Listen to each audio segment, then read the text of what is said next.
Now if की दो examples को हम लोग सामने रखते हुए कुछ दो असाइनमेंट्स पे काम कर रहे हैं। मिसाल के तौर पर मेरी कंपनी के अंदर एक सिंपल क्राइटेरिया है कि जिस एम्प्लॉय की सैलरी 10,000 से ज्यादा होगी उस एम्प्लॉय का ग्रेड मैनेजर होगा, और जिसकी सैलरी 10,000 से कम होगी वो असिस्टेंट मैनेजर होगा। ठीक है, सिंपल फार्मूला हम लगाते हैं। पहले सवाल कर लेते हैं, like enter a name, enter a salary, you are, like मैंने अपना ही नाम दे दिया इरफान, सैलरी 9,000 रुपीज। अगर सैलरी 9,000 है तो मेरा डेजिग्नेशन आना चाहिए असिस्टेंट मैनेजर। अगर सैलरी जो है 10,000 से हाईएस्ट है तो डेजिग्नेशन आना चाहिए मैनेजर। ठीक है, तो इसके लिए हम फार्मूला लगाते हैं इक्वल्स टू इफ अगर ब्रैकेट ओपन, इस सेल की वैल्यू बड़ी है 10,000 के तो कॉमा वो आदमी मैनेजर होगा, वरना अदरवाइज कॉमा इनवर्टेड कॉमा वो आदमी असिस्टेंट मैनेजर होगा। अब इसमें दो ही चीजें, हमने ग्रेड का फार्मूला जो शुरू में सीखा था उसके अंदर मल्टीपल चीजें थी, तो इसलिए हमें बार बार इफ को जो है वो यूज करना पड़ रहा था। लेकिन यहां पर तो सिंपल दो ही क्राइटेरिया है कि सैलरी या तो 10,000 से ज्यादा होगी या 10,000 से कम होगी, तो इसीलिए हमने एक ही इफ के अंदर दोनों काम कर लिए। हमने कहा अगर इस सेल की वैल्यू 10,000 से बड़ी है तो वो एम्प्लॉय मैनेजर है, अदरवाइज वो एम्प्लॉय असिस्टेंट मैनेजर है। मैंने एंटर किया, आंसर आया मैनेजर। अगर मैं यहां सैलरी उसकी 9,000 ऐड करता हूं तो आंसर आ गया असिस्टेंट मैनेजर। अब इसी से मिलता जुलता एक और फार्मूला कर लेते हैं। फॉर एग्जांपल कंपनी में एसीआर सिस्टम्स बनते हैं। कंपनी में एक क्राइटेरिया सेट है कि जिस एम्प्लॉय को एसीआर के अंदर A+ ग्रेड मिलेगा, कंपनी उसकी सैलरी में 15% इंक्रीमेंट करेगी। जिसे एसीआर में A ग्रेड मिलेगा उसकी सैलरी का 10% इंक्रीमेंट होगा।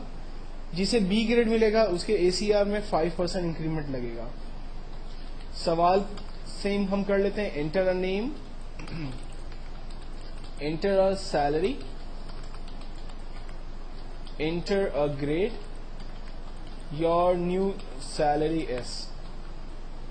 फार्मूला हम लगाने के लिए अपना नाम पहले डाल देते हैं, सैलरी 10,000 दे देते हैं, ग्रेड A+ असाइन कर लेते हैं।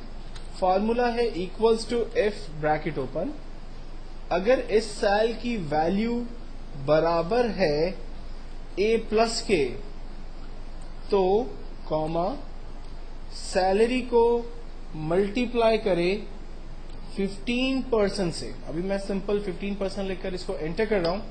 आप देखें उसकी सैलरी का इंक्रीमेंट 1,500 रुपीज आ गया। लेकिन एक्चुअल में मुझे यहां पर सैलरी का सिर्फ इंक्रीमेंट नहीं बताना बल्कि उसकी न्यू रिवाइज सैलरी बतानी है। अगर वो पहले सैलरी 10,000 विड्रॉ कर रहा था और उसे अब एसीआर सिस्टम मिला तो अब वो नेक्स्ट मंथ से 11,500 रुपीज विड्रॉ करेगा, तो मुझे एक्चुअल के अंदर यहां पर सैलरी को भी ऐड करना है। तो हम लोग इसी फार्मूले में प्लस कर देते हैं सैलरी को, एंटर करते हैं, आंसर आ गया। एक दफा फिर देखते हैं, इक्वल्स टू इफ अगर इस सेल की वैल्यू बराबर है A+ के तो कॉमा सैलरी को मल्टीप्लाई करे 15% से और उसमें जमा करे 10,000 को। जब वो सैलरी को 15% से मल्टीप्लाई करेगा तो ऑटोमेटिकली इसके पास आंसर आ गया 1,500, और जब वो उसके अंदर 10,000 रुपीज मजीद ऐड करेगा तो न्यू आंसर आ जाएगा उसके पास 11,500। ये तो क्राइटेरिया हमने बनाया था A+ का। अगर सपोज करें इस सेल में A+ नहीं होगा, A ग्रेड होगा या B ग्रेड होगा, तो फिर वो कैसे परफॉर्म करेगा?